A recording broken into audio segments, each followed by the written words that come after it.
Well, for everybody else, week one, it's our week two. So a little bit unique position going into Indiana.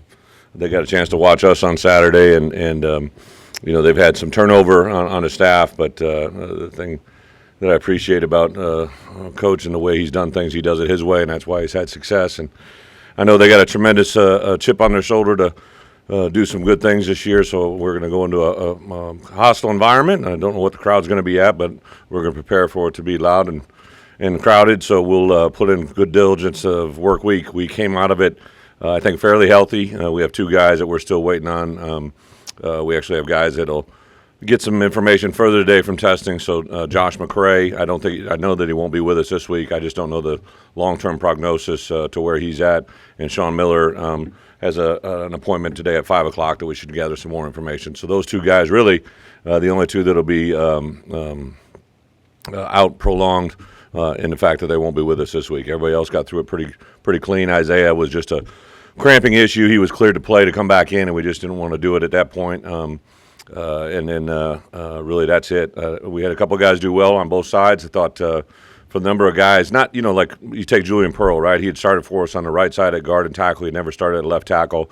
He's starting next to Isaiah Adams, who had never started a ball game at Illinois, who's starting next to Alex Pilstrom, who had never played a snap at center, to sitting next to right guard Zy Chrysler, who had never played a game here at Illinois. Palcho was the equalizer. He's had like 88 career starts at right tackle, right? So he brings our average up. But that was like kind of a microcosm of that game. You see Tommy DeVito, who has played a lot of football, but he had never played one snap for Illinois. His first handoff was a big run. His first pass was a touchdown. So there's a lot of positives on the offense side of the ball. I thought really on the outside to see the development and improvement of Pat Bryant was probably one of the neatest things for me to witness and watch, but also Hightower, with a couple great catches and just being a good player in a good moment. Isaiah was really being effective. Unfortunately, his biggest catches and statistically his biggest numbers were ones that got called back because of penalties. So he had a good day, could have been an exceptional day statistically, but the leadership that he begins with, Isaiah Adams, if I could sum it up in one word, he just amazes me every day. We have a team prayer when we sit down for breakfast in the morning. We all collectively get together 4 hours before, and I'll just open it up, and he said some things that I just think moved the room just in an exceptional way. So just continues to impress me with his leadership and diligence. Defensively, again, kind of the same thing. Zeke and Seth had played a lot of football, but really at the end of the season as starting outside linebackers, Keith and Johnny, but we had new noses in there. Calvin had played, but we saw T-Raw and RJ, three inside linebackers that played a lot of football. In the back end, I think you saw Juan Martin take a huge step in the way that he can play the game, Spoon as well. So really, really like the growth of the room. And then really, Caleb Griffin, even though you want him to see him maybe convert on those two field goals, he hit the ball extremely well in the kickoff. Hugh was really, really a valuable resource for us in the punting game, and the snaps, although we can have room for improvement, there was really good things there. So we should have big improvements. We always say as coaches, you make your biggest gains from week 1 to week 2, and we hope to have that. Indiana, it's kind of another step with what Wyoming was, right? They have had a lot of turnover on the offensive, defensive, and special teams units, a lot of new players coming out of the portal world. The added element at Wyoming was we kind of knew who their coordinators were and what they were going to do. But offensively and defensively and special teams a little bit of a constant at Indiana. But two new coordinators, don't know exactly what that is going to be. So a lot of Friday is going to be, about the ability to be aware and adjust during the course of the game and handle the moments. But we'll start. We actually started last night. We changed our Sunday routine up to kind of minimize the amount of transition time. Even though it's a short week by theory because we're playing on Friday, it hadn't shortened our preparation. We got a couple of days of spring preparation. We had 3 days of fall preparation on Indiana, so we're actually walking into a Tuesday tomorrow at practice ahead of where we would be in a big way by multiple days in our preparation. So hopefully that's going to pay dividends. So with that, open it up for questions. I know it's only one game, but how has the offense and various schemes and whatnot met your expectations that you had when you hired him? Well, I've said this before, right? Like as a head coach, I have expectations, but I think and I hope that our players' expectations are even higher. And I think that's our offensive personnel right now. Barry Lundy included, right? So Barry, I didn't have a great moment to kind of have a couple words with him after the game. We had recruits in town, and it's just kind of crazy and all that goes into it. So I had a moment Saturday night when I got back, and I reached out to him, and I just expressed my gratitude for the work that he put in to have that day happen. And his response was, "Thanks, Coach, but we're going to get much better in the next week," right? Like, he is constantly thinking like that. I think you see the potential that Tommy DeVito has, right? Tommy's a very accurate passer, very,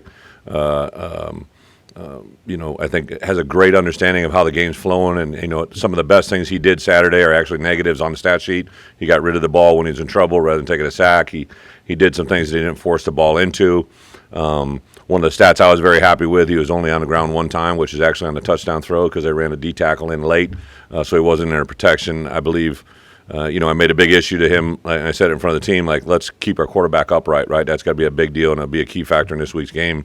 But when we got Tommy, I remember sitting in his living room with his dad, in his basement actually, and his mom, and he had been sacked 86 times in his 2 years at Syracuse as the main player, right? 86 times. He got hit once on Saturday. I think when you keep a quarterback on his feet, there's a lot of good things that can happen. So I'm excited about that. Chase Brown just continues to, prove to us how special a player he is. Very talented, but now he understands the offense. Some of the things that he does instinctively have grown even further. And then what we did really well on Saturday was we blocked the perimeter. If you look at that very first play, Chase does a lot of good things. There's some things at the point of contact. But Pat Bryant blocks a guy into the boundary about 18 yards downfield that literally allowed the run to turn into an explosive play. And then Chase, I just urged our guys to continue to trust the process to strain, because if they'll strain and give him one more step, Chase can break a lot of arm tackles. With Josh, do you feel better knowing what you know now about him down the road? Do you feel better right now than You mean that did Saturday? Yeah. And not one way or the other, to be honest. There was obviously some indications after the game, but I will say his spirits were very good yesterday, but we're waiting to gather all the information.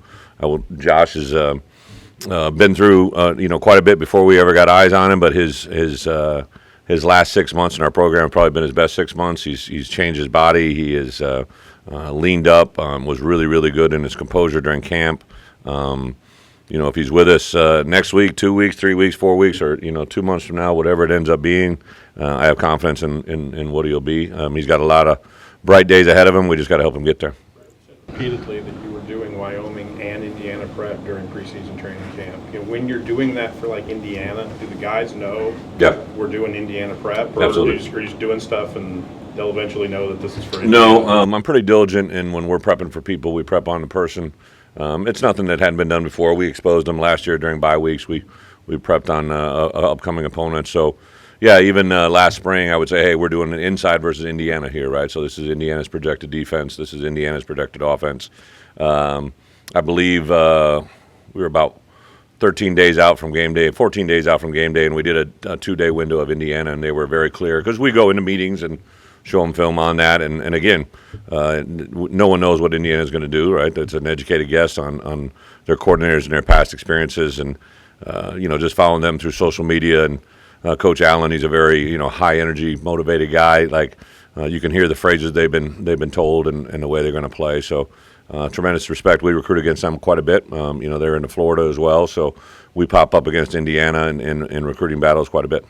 Could you comment on the game that Juan Martin had and just his progression over the last 2 seasons in your first 2 years here? Yeah, I think I've said it to you guys a couple times. Fumble. I have said, right, like you could just literally see the progression that he is having. Again, Ryan Walters is a really good defensive coordinator, but I think that the part I learned to appreciate in the development of Kirby Joseph last year is just how good of a DB coach Ryan is, and I think Quan, through Ryan's leadership in the coaching world, has really learned to pre-snap key read. He's a very explosive player. I think it was last December we were down in Florida recruiting in January, and I went to his high school, and his coach showed me a clip of him playing basketball, and I was just like, holy Toledo, his explosiveness, his ability to jump out of the gym. Quan is very unique. He probably has the ability. I just visited with NFL scouts earlier today. Everybody wants to know what position you project him at, and I think after being in the NFL, I could see Quan being evaluated at 4 different positions: at star, boundary field safety in both corner spots, right? So, like, I really think he brings a unique skill set that isn't very common. The way that game played out on Saturday, do you guys have a chance to maybe dial back some of what you showed on the field, or is that not in your line of thinking? You know, anything that's not out there remains a mystery, which I think is a good thing. I would say that, you know, the way the game started off, there was this emergence of okay, this is offense, and we kind of they did some good things. I think that it was very evident that they answered some things that we had in plan, and then we had to make some adjustments. It kind of went back and forth. I love the way our coaches had to work during the course of the game. I thought they really handled the moment of adjustments, and it's really not what we know as coaches. It's what we are able to relay to our players. So the third quarter, I thought we made some adjustments offensively, which was good. And then defensively, the same thing. They kind of, you know, did some different things we weren't expecting, had anticipated, but didn't know for sure how it was going to play out. So I thought there's a lot of positives to Saturday, the growth during the course of the game. And to me, one of my keys to victory as a head coach, the first key that we had was start fast, finish strong. And to have as many players play in the fourth quarter effectively as they did, that really shows me that they're listening and are buying into the coaching. What's the benefit? Now, Indiana's seen tape on you, but you had a game. How do you weigh those? Yeah, the two different price tags, right? The first is, there's no doubt in my mind, I learned this as an assistant coach working with young players. Most young players have the biggest gain of the entire year from game one to game two, just within a week, you know, because they see things for the first time. They understand the pace of play. Gabe Ackas, I promise you, he did a really nice job, but that tempo was coming at him. Well, this week it's an up-tempo team, right? So Wyoming was huddling. Now he's got to get ready for that moment. Matt Bailey, a lot of young players, right? Matt came in and did some stuff. That first INT bounced off his hands. I promise you the next one he probably catches it, right? Like just little things along that guys make big strides. For the value that Indiana has on us, that's a question for them, obviously, but anything that we put out there on film is something they can gain on, right? Like I made this point emphatically to our coaches yesterday, right? Like just like we're preparing a scouting report on Indiana, they're making one on us, right? So any tip, any tell, any significant thing that we show them on film, we can use that as an advantage or a disadvantage to our preparation. The difference is they got to make that call, right? So it's a tremendous challenge to our coaches and one that I think we'll be ready for. Saturday, you were able to get live game reps for Chase Hayden and Yeah. Reggie Love. Is there a level of excitement as to what you saw there and what they can do going forward? Great point. You know, everybody wanted to talk about Chase and Josh, and they deserve it, right? But as a head coach, you know, Chase Hayden is a very unique soul, right? Chase is the only kid that's played for me at both schools. He played for me at Arkansas, he played for me here. And the reason I went after him when I got here was I saw a young freshman do things for me at Arkansas that I thought were going to be special, right? And he broke his leg. One of the most vivid memories I have is here's a young man that was carrying the ball for me as a true freshman at Arkansas, literally broke his leg, stood up, and walked off the field. Like, that's not common, right? Like, he's got grit, fortitude. Now, I don't know how intelligent it was, but I don't think he knew it was broken. But, like, I just know there's something in him. I know his mom and dad. Aaron played in the league a long time. I've known the family. I know what's inside that young man, and I'm excited to watch it. So Reggie Love has probably been one of the more, for me, more personable, enjoyable relationships I've built with a player since I've been here.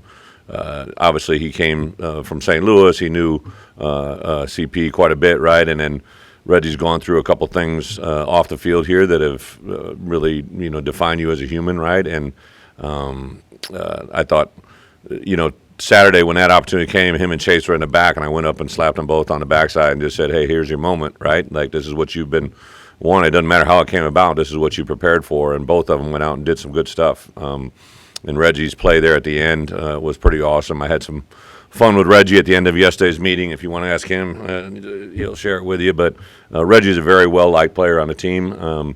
Chase is a little bit more reserved, Chase Hayden, but both of them I think guys were excited for. Coach, you mentioned kind of rebuilding that offensive line, lack of game experience.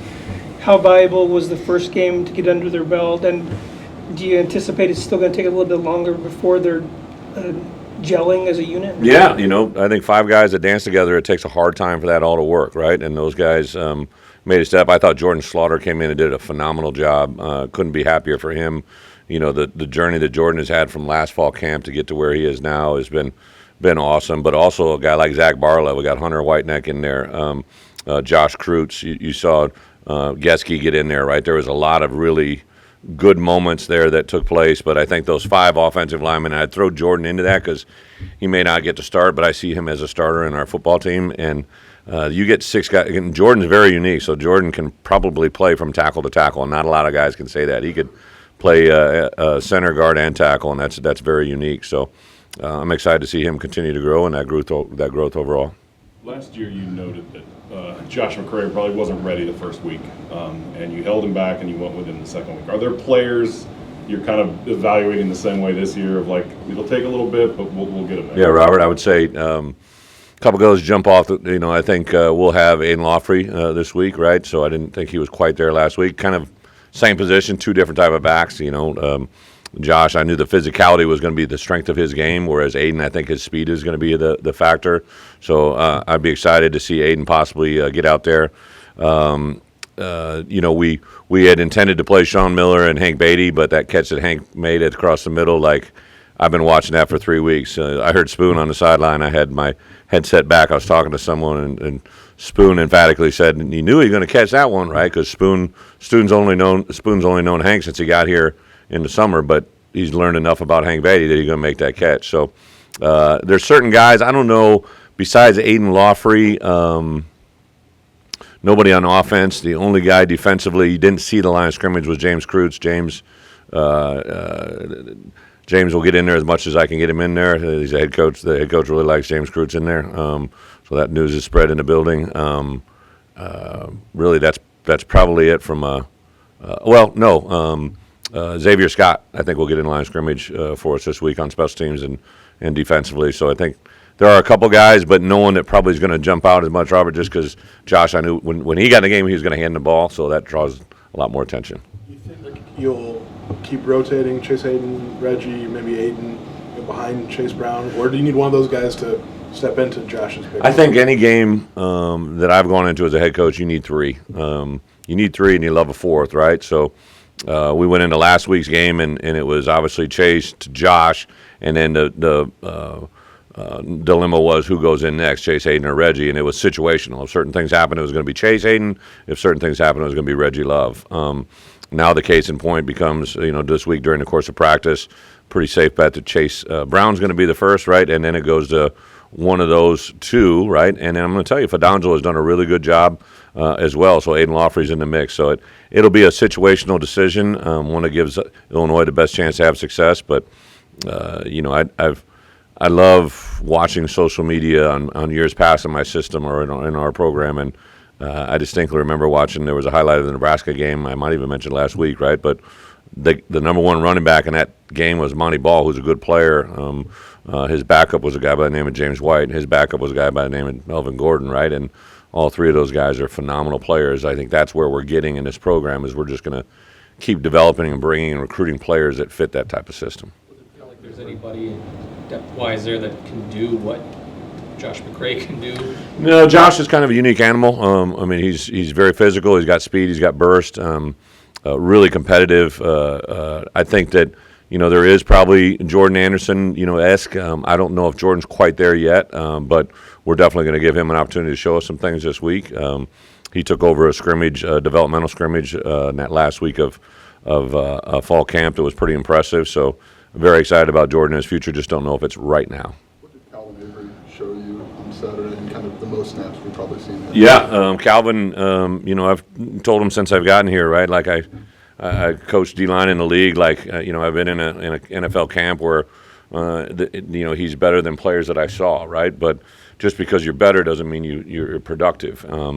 He plays a very critical position for us. He's in the middle of our defense, right? If you play well in the middle, it goes further and it keeps moving further away from the ball, the better you'll have a chance to be overall. So I think if he can be the good him, we got things stepped in the right direction, but we can't have inconsistent. We got to have good, steady production. I'm excited to see him practice this week. And I tell you, T-Raw had a good start to the week for us as well as RJ. So I feel a lot better about that nose position than I've felt in a while. Coach, we talked to Tommy DeVito in the postgame. He said he was often going through his progressions and getting down to the 4th option. What did you see on film? Were there some shots you could have taken downfield, or did he make the right call? I don't know if shots would be like. There's some things like to me, a shot is a deep ball, right? basically the way Wyoming was playing us at the corner position in particular, they were off the line of scrimmage, which is not what we had. They had shown a lot more press in years past. Now it's different personnel. They weren't going to let us just take the ball down the field. So I think that element was there. I think that Tommy would tell you there's definitely some things that at the line of scrimmage he could have engaged in, but also the way the game was going and unfolding. I think Tommy DeVito wants to win games, and he didn't want to put his team at risk, so he made the decisions that he thought was best at that moment. He is so coachable. I can't say enough. Art and him both, right? They're just truly awesome to work with on a daily basis. And I think Tommy will have a significant amount of improvement in a short amount of time. Not that Saturday was bad. It just he's very driven, very on task. And you combine that, it reminds me, I've said this several times to people, that like I had a quarterback on my past who was a transfer in, and it took him a while to get used to playing the way that we wanted to play. He reverted back to what he had learned at another school, and the more Tommy continues to understand how you play quarterback here at Illinois in our system, I think you could have something really good in a short amount of time. Brett, you're in a unique situation where you played back-to-back Week 0 games. Yeah. Is there anything that you took away from last season that you can use this year to help you going into Week 1? Yeah. Last season we followed it up with a loss, right? So I'm not going to ignore the obvious, right? Like last year we couldn't put 2 back-to-back weeks together to win games, and that's been a tremendous challenge and calling for us since we got together. To play on the road in a Big Ten environment on a Friday night is everything I think you could dial up as a competitor. I'm excited for that growth. I do like Week 0 games. Obviously, the AD gets to make the final call, but I would love to play a Week 0 game as much as you can because of also having the element of 2 bye weeks. I just think the value of being fresh in today's world of college football, and I know this is only our second year, right? But as we continue to develop our roster, until we're a little bit more complete in our depth, I think the health of our roster is as much as important as X's and O's. You lost some good players from last year's defense, really good players. This year, what you've seen after a game, does it look like this defense could be as good or maybe even better than last year, or is that too early to call? Yeah, it's probably a little early, but I do like without a doubt, I don't think there's any doubt, Bob, that we feel really good about the guys that were with us from a year ago, how much they better. I promise you, Johnny Newton is better than Johnny Newton last year. Keith Randolph is better than Keith Randolph. Juan Martin is better than Juan Martin a year ago. Sydney is better than Sydney. It was awesome. Like, I know a lot of you guys know Jay Lehman. So Jay was our guest captain last week, right? And, I'd obviously competed against Jay, right, as a player. And then I got here and I got to know him as more than kind of a Big Ten analyst. He's in our community. His daughter and my daughter interact in some dance classes. I think he's about as excited as I am to be there. But it was really cool for me to hear him talk to our team. And he said something at the end that really jumped out to me. He was challenging our guys about being in an opener and, put forth a lot of really good thoughts. And at the end, he said something that I thought really made a lot of sense. He goes, if last year's team played this year's team, who would win? And it was a simplistic moment. It gave me an insight on why he was probably such an incredible player, as he thinks very well, right, and talks about the mental aspect of the game. But it literally, for the rest of that night, made my mind think about that, right? And I think, I love last year's team. I love the guys there. It's not any. I do think that this team, overall is, I think, an improvement from a year ago, which is what I stress on a daily basis, right? I don't know how many wins that's going to mean, but I do know that our guys understand and appreciate and can do what we ask them to do better than we've ever done it before. And that was reinforced by players. I had several texts and guys reaching out to me during the course of the week that were former players, some of them in NFL camps, right, that they've talked to our guys and they know what they've heard and they're excited to watch it. How much credit does Ryan Walters get for where you are defensively right now? Ryan Walters get for doing that?